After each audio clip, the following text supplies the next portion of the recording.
ये कहना चाहती हूँ कि इस मुश्किल वक़्त में कायदे-आज़म ने एक बात कही है कि कोई भी नेशन अपनी ख़वातीन के बगैर सक्सीड नहीं कर सकता फुली। और ये बात वाक़ई में इन डिफ़िकल्ट टाइम्स में प्रूव हुई है और मैं बहुत खुश हूँ कि ख़वातीन बाहर निकली हैं because it was much needed. और जो आदमी है मैं उनके लिहाज़ से भी ये बात कहना चाहूँगी कि बहुत नाइंसाफ़ी हुई है, ठीक है? मैं खुद पर्सनली इस चीज़ को विटनेस कर चुकी हूँ कि कितनी नाइंसाफ़ी आदमियों के साथ भी जो पीटीआई के लिए जिन्होंने इतना इतना अरसा काम किया, उन्होंने इतना अपने लाइफ का एक पार्ट पीटीआई को डेडिकेट किया, इंसाफ को डेडिकेट किया और उनको किस तरह फिर पीटीआई से अपने जो वेज हैं उनको पार्ट करना पड़ा। तो मुझे पर्सनली लगता है कि जिस चीज़ के साथ हुआ है बहुत नाहक हुआ है। अभी बिस्मिल्लाहिर्रहमानिर्रहीम, मैं हूं लियाकत अंसारी, दुनिया न्यूज़ में खुशामदीद। इस वक्त हमारे साथ तहरीक इंसाफ के रहनुमा उमर डार की बेटी लाइबा डार हैं, उनसे बात करते हैं। लाइबा, आपकी मुश्किलात अभी कम नहीं हो रही? अस्सलाम वालेकुम। सबसे पहले तो थैंक यू सो मच कि आपने मुझे अपने शो पे बुलाया है इस इशू के बारे में बात करने के लिए। और जी बिल्कुल आप सही कह रही हैं कि अभी भी मुश्किल वक़्त चल ही रहा है, लेकिन हम बहुत होपफुल हैं अपनी अदालतों से जो जस्टिस बाक़िर अली नजफ़ी हैं उनसे बहुत होपफुल हैं कि जिस तरह वो केस को आगे लेके चल रहे हैं कि इंशाल्लाह जल्द से जल्द मेरे बाबा बाज़याब हो जाएंगे। अच्छा, ये बताएं कि आपको क्या लगता है उस्मान डार साहब जो आपके चचा हैं, उनकी प्रेस कॉन्फ्रेंस के बाद भी आपको रिलीफ नहीं मिला या उनके इंटरव्यू के बाद भी नहीं रिलीफ मिला, तो ये ख्वाजा आसिफ अब मुसलसल अब इंगेज कर रहे हैं पुलिस को या दूसरे जो भी फैक्टर्स हैं? सर सबसे पहले तो ये बात कि जो मेरे चाचू की प्रेस कॉन्फ्रेंस के बाद वाकई में हमें कोई रिलीफ नहीं मिला और कौन इन्हें इंगेज कर रहा है कौन नहीं, इस पर मेरी दादू ऑलरेडी अपने व्यूज़ दे चुकी हैं आवाम को और उन सबको पता है कि इस सब के पीछे कौन है, तो मैं इस पर कोई फर्दर कमेंट्स नहीं करूँगी। अच्छा, ये बताएं कि आपको ख्वाजा आसिफ ने यानी आपकी फैमिली को, आपकी दादी को भी और आपके चचा को भी लीगल नोटिस भेजा है, अब इस लीगल नोटिस का जवाब देंगे? आपको हर जाने का दावे के लिए नोटिस भेजा है? नहीं सर, हम इसका कोई जवाब नहीं देंगे और मैं जैसा पहले भी कह चुकी हूँ कि मेरी दादू ने बता दिया कि वो नोटिस उन्होंने फाड़ के फेंक दिया है, उसकी कोई वर्थ ही नहीं है। वो एक नोटिस हमारे लिए कोई वर्थ नहीं होल्ड करता। अच्छा, अब आपके कागजात भी जो है वो मुस्तरद हुए हैं, अपील में गए हैं। आपको लगता है कि सियालकोट का जो मैदान है ये ख्वाजा आसिफ के लिए कोई पानीपत का मैदान बनेगा? काफ़ी मुश्किल होगी वहाँ अगर कागजात एक्सेप्ट हो जाते हैं। सर इसमें तो कोई शक नहीं कि अगर मेरी दादू के कागजात एक्सेप्ट हो जाते हैं कि उनके जो सियासी हरीफ हैं अगर तो फ्री एंड फेयर इलेक्शंस होते हैं कि वो बहुत बुरी तरह हारेंगे, इसमें कोई डाउट नहीं है मुझे। लेकिन अब वो ये है कि पहली बात कि कागजात एक्सेप्ट होंगे कि नहीं और दूसरी बात ये कि जो उसके बाद फ्री एंड फेयर इलेक्शंस होंगे कि नहीं। अच्छा, ये बताइए, आपको लगता है कि आपके जो वालिद हैं वो लापता हैं, उमर डार साहब, उनका भी कोई वीडियो बयान सामने ना आ जाए तो फिर आपकी पॉलिसी क्या होगी? सर पॉलिसी की तो पहली बात है, बात ही नहीं है। मैंने बात ही स्टेटमेंट यहाँ से स्टार्ट अपनी दी है कि मैं हर हाल में अपनी दादू के साथ हूँ। मेरे घर की तमाम ख़वातीन मेरी दादू के साथ हैं इस हक और सच की जंग में। मैं एक बाशऊर पाकिस्तानी लड़की हूँ और मैं ये समझती हूँ कि मेरी दादू हक और सच की जंग में सही रास्ते पर है, तो मैं उनके साथ हूँ। और जहाँ तक बात है कॉन्फ्रेंस की, तो वो पहले भी सब जानते हैं कि उसकी कोई वर्थ नहीं होगी क्योंकि वो सब जानते हैं कि वो कॉन्फ्रेंस किस तरह हो रही है, एक ब्लैकमेलिंग टैक्टिक है। मैं पहले भी ये बात कह चुकी हूँ कि ये मेरे बाबा को अगवा करने का मकसद ये है कि मेरी दादू इलेक्शन से स्टेप डाउन कर जाएं, वो इलेक्शन ना कंटेस्ट करें। तो अगर तो मेरी दादू अभी अनाउंस कर देती हैं कि वो इलेक्शन नहीं कंटेस्ट करेंगी तो मेरा यकीन माने आपका प्रोग्राम नहीं खत्म होगा, हो सकता है मेरे बाबा बाजियाब होके घर आ जाएं। तो उस प्रेस कॉन्फ्रेंस की किसी स्टेटमेंट की या इवन अगर वो कोई पार्टी भी ज्वाइन कर लेते हैं तो हमें एज अ फैमिली, पहली बात तो मेरे बाबा का पता है और दूसरी बात हम उसे बिल्कुल एक्सेप्ट नहीं करेंगे, हम उससे इत्तेफाक नहीं करते। यानी अपने वालिद की अगर वो भी रास्ता जुदा करें तो आप सियासी तौर पर वहीं खड़ी हैं जहां आपकी दादू ने स्टैंड लिया है? बिल्कुल। अच्छा, ये बताएं कि आपको क्या लगता है कि बानी चेयरमैन जो है पीटीआई, ये सब आपको उन्हीं का साथ देने के लिए मुश्किलात से गुजरना पड़ रहा है या कोई और रीजंस है? ख्वाजा आसिफ का फैक्टर है या इमरान खान फैक्टर है? सर आयल से दोनों फैक्टर्स हैं, लेकिन ज़रूर इमरान खान का भी फैक्टर है। इमरान खान हक और सच की आवाज़ है इस मुल्क में। ये बच्चे से लेके बूढ़े तक सब रिकग्नाइज करते हैं, और इस टाइम वही हक और सच की जो आवाज़ है उसे दबाने की कोशिश की जा रही है, तो इसमें तो कोई डाउट नहीं है।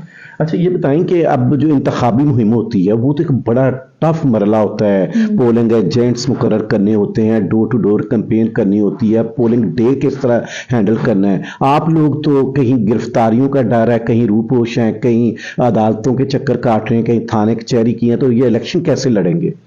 सर पहली बात तो इमरान खान जो है इस टाइम वोट तो उनके है, ठीक है, और जहाँ तक बात है मुहिम की तो ज़रूर हम करेंगे कैंपेन। अगर मेरी दादो कंटेस्ट करती हैं इलेक्शंस, मुझे पर्सनली इस तरह महसूस होता है कि जब हम एज अ कैंडिडेट किसी कंस्टिट्यूंसी को रिप्रेजेंट करने की बात करते हैं तो हम वो करते हैं उसके लोगों को कि हम जाएं, अपनी पूरी एफर्ट दें और उनको रिप्रेजेंट भी वैसे ही करें जैसे वो डिज़र्व करते हैं। तो ऑब्वियसली अगर हम मेरी दादो कंटेस्ट करेंगी तो अपनी बेस्ट एफर्ट देंगे उस कैंपेन में। आपका मुकाबला ख्वाजा आसिफ से है, वो मकबूलियत की लड़ाई लड़ रहा है या इंतजामिया के बलबूते पे लड़ रहे हैं? सर मैं उनके ऊपर कोई कमेंट्स नहीं करूंगी, आप इसके बारे में मेरी दादू से पूछें, पर मैं उनके ऊपर कोई कमेंट्स नहीं करूंगी। अच्छा, अब आपको क्या लगता है कि आपके वालिद साहब की जो वीडियो है वही नहीं मिल रही, जिस कैफे में वो थे वहां पर भी वो लिंक्स मिस हैं, उसमें अब कोई पेशरफ्त हुई है? सर वो वीडियो पहली बात आप सही कह रहे हैं नहीं मिल रही, और उसके इर्द गिर्द भी काफ़ी ज़्यादा जगह हैं। फाजी ब्राइडल स्टूडियो है, मैं नाम लेके बताना चाहूँगी, उज़मा अशफाक स्टूडियो, ग्रैंडियर इंटीरियर्स है, सेफ सिटी प्रोजेक्ट के कैमराज है, वहाँ पे 4 से 5 घर हैं, ये पूरा एरिया इनके जो कैमराज हैं वो कवर करते हैं। कैफे लांतो के अपने बाहर वाले एरिया में 5 कैमराज मौजूद हैं। लेकिन आप खुद देखें कि कैसा इत्तेफाक है कि 10:30 बजे रात के से लेके 12 बजे तक की किसी भी डीवीआर की वीडियो मौजूद नहीं है, सिर्फ इसी टाइम फ्रेम की, सिर्फ 29 दिसंबर की। और कैफे लांतो का कितनी इंटरेस्टिंग बात है कि 29 दिसंबर, 30 दिसंबर और 31 दिसंबर तीनों की जो रात 10:30 से लेके 12 बजे की फुटेज नहीं मौजूद है, सिर्फ 1 जनवरी से लेके 3 जनवरी तक उन्होंने हमें दिखाई है जो उनकी फुटेज है। तो ऑब्वियसली वो टेम्पर्ड है, रिकॉर्ड जो है उसके अंदर वो डेटा जो है वो इरेज्ड है। अच्छा, एक फैक्टर इसमें सामने आ रहा है कि पीटीआई में मुश्किल वक्त आया है, उसके पीटीआई से ताल्लुक रखने वाले मर्द गिरफ्तार हुए हैं, गिरफ्तारियां हुई, रूपोश हुई हैं, तो खवातीन निकली हैं, ईमान ताहर निकली है, ज़रताज गुल बाहर निकली है, आपकी दादी बाहर निकली हैं, आप बाहर निकली हैं, और बहुत सारी खवातीन जो हैं वो बाहर निकली हैं। ये पीटीआई में ये खवातीन पहले नहीं थी, उतना डट के लड़ने वाली नहीं थी, घरों में थी, ये अब जो फैक्टर सामने आया तो उसके बाद सामने, आप क्या वजह समझती है इसकी?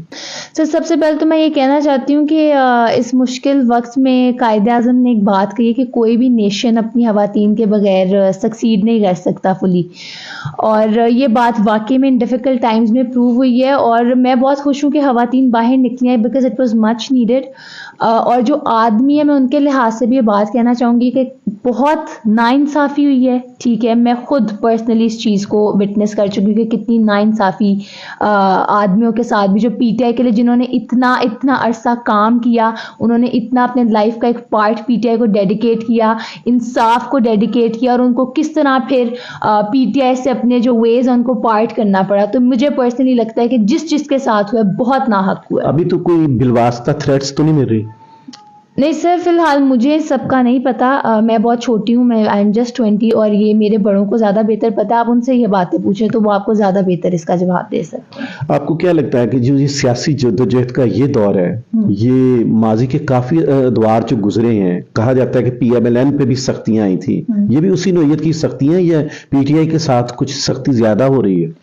सर देखिए, जब आप किसी भी पॉलिटिकल पार्टी के बंदे से पूछेंगे, चाहे वो पीएमएलएन ही क्यों ना हो, ऑब्वियसली हर किसी की तकलीफ है, मेरा मानना है किसी की भी तकलीफ हो, लेकिन जहाँ तक मैं समझती हूँ और वाकई में पाकिस्तान की पॉलिटिकल हिस्ट्री बहुत अनस्टेबल रही है, पीटीआई में मुझे लगता है इस दफ़ा ज़्यादा ही इन्होंने थोड़ा कर दिया, जिस तरह लोगों के आके घर तोड़े हैं, तशद्दुद कर दी, उनकी खवातीन के साथ इतनी बदतमीज़ी कर दी है, जिस तरह घर रहने लायक नहीं छोड़े, मेरा यकीन माने। तो जिस तरह ये कागजात रिजेक्ट हो रहे हैं सबके, इतने कैंडिडेट्स, पीटीआई के कैंडिडेट्स जो हैं स्पेशली, उनके जो कागजात हैं वो किस तरह रिजेक्ट हुए हैं, तो मैं समझती हूँ कि ज़्यादती तो किसी के साथ भी की जाए वो गलत है, क्योंकि पीएमएलएन वालों के घर पे भी सर उसी तरह आपके घर पे टोटल कितने हमले अब तक हो चुके हैं? पुलिस ने कितनी बार अटैक किया है? सर बहुत बार हो चुके हैं। काउंटलेस टाइम्स हो चुके हैं, मेरा यकीन आपने माने। सारे विटनेस किए हैं? हाँ जी, हम सब, हमारे पास सबके रिकॉर्ड्स हैं जब जब हुआ है। तो पुलिस वाले जो हैं मतलब कितनी तादाद में आते रहे हैं? क्या उनका मेन डिमांड क्या होती थी? सिर्फ वो अरेस्ट ही करना चाहते थे या कोई और मुतालबा थे? अच्छा सर, अरेस्ट तो मुझे लगता है कि बिल्कुल ये सामने एज अ वो बस प्रिटेंड कर रहे हैं। अरेस्ट आते थे, बेसिकली वायलेंस करते थे आके, और फियर फैलाना चाहते हैं फैमिलीज में, ताकि लोग जो है वो स्टेप डाउन कर जाएं, लोग जो है वो पार्टी छोड़ दें, लोग जो है वो अपनी हक और सच के लिए आवाज़ ना उठाएं। इसीलिए आते थे। और तादाद की जहाँ तक आप बात कर रहे हैं तो बहुत ज़्यादा लोग आते हैं और बहुत बुरे किस्म के लोग आते हैं। अच्छा ये बताएं आखिरी सवाल कि इतनी मुश्किलात आई हैं, आपके चचा अगवा हुए, मुबैना तौर पर फिर मंजर आम पर आए, प्रेस टीवी इंटरव्यू दिया, आपके वालिद साहब अब मुबैना तौर पर लापता हैं, घर टूट चुका है, फैमिली सड़कों पर आ चुकी हैं, क्यों कर रही हैं ये सब? इसके पीछे क्या आपके मोटिवेशन, कौन सी चीज़ ने आपको मतलब खड़ा कर दिया है कि इंतज़ामिया के सामने आप या हर हरबे के सामने डट गई हैं आप? सर उसकी वजह ये है कि हमारे मुल्क को ज़रूरत है इस टाइम में नमाज़ों की, और अगर उसमें मेरा छोटा सा भी पार्ट प्ले हो सकता है या मेरे घर का पार्ट प्ले हो सकता है तो मुझे लगता है हमें करना चाहिए। डर नहीं है? नहीं सर। क्यों बेखौफ हुई? लड़कियां तो कहते हैं बहुत नाजुक होती हैं, डर जाती हैं। नहीं सर, नाजुक होना और डर ना लगने में फ़र्क होता है। लड़कियां नाजुक होती हैं लेकिन बेखौफ भी होती हैं, और वो ईमान, मैं अपनी ज़ाती तौर पे बात करूं तो मुझे ये बात ज़रूर पता है कि जब आप हक पे खड़े हो तो फिर डरने की कोई बात नहीं है। और मैं ये समझती हूँ कि जब आपने एक दफ़ा ये कह दिया है कि अल्लाह ताला एक है, और आपने ये कह दिया कि मैं उनकी ज़ात के अलावा किसी से नहीं डरती या किसी से नहीं डरता, तो फिर उसके बाद खौफ की बात नहीं। मुझे पता है कि वो मुझे हर मुश्किल में मेरे साथ हैं, बचा लें। बानी चेयरमैन तो जेल में है, अभी लगता है कि लंबा सा जेल में रहना पड़ेगा। पीटीआई में कोई आसानी भी नहीं आ रही, कोई हुकूमत में भी नहीं आ रही, लंबी जिद्दोजहद है, उसके लिए भी तैयार है? सर ज़रूर, मैं कोई सियासी पर्सनालिटी तो हूँ नहीं। पहली बात, मेरी फैमिली है सर, हम इतने अरसे से पीटीआई, 25 साल से अल्हम्दुलिल्लाह हम सियासत में हैं, इतने अरसे से हम पीटीआई में, और जितना हम कर सकते हैं इस हक और सच की जंग में हम करेंगे, हम करते आए हैं। और मैं खुद ज़ाती तौर पे कोई पर्सनालिटी नहीं हूँ पॉलिटिकल, ना मेरा कोई पॉलिटिक्स से ताल्लुक है। ऑल्दो जहाँ पे भी हक और सच के लिए आवाज़ उठनी हो ज़रूर वहाँ पे मैं। बताया तो आप भी सियासत में आ जाएंगी, इलेक्शन लड़ सकती हैं? नहीं सर, मैंने इसके बारे में ऐसा कुछ भी नहीं अभी सोचा, ना भी मेरे बाबा से भी कोई ऐसी बात नहीं, घर पे भी मैंने किसी से इसमें कोई राय मशवरा नहीं लिया। और फिलहाल जो मेरा स्टैंड है वो एज अ यूथ, वो एज अ पोती और एज अ बेटी है। ये थी लाइबा डार जो वाज़े तौर पर कह रही हैं कि वो हक सच के लिए खड़ी हैं और इसके लिए उन्हें किसी किस्म का खौफ नहीं। जो भी हथकंडे हैं वो इसीलिए उनका मुकाबला कर रही हैं कि उनके पास ईमान की ताकत है और उसी के ज़रिए वो हक सच की आवाज़ बुलंद कर रही हैं, उससे आगे कुछ नहीं। मुझे इसके साथ नासिर इजाज़त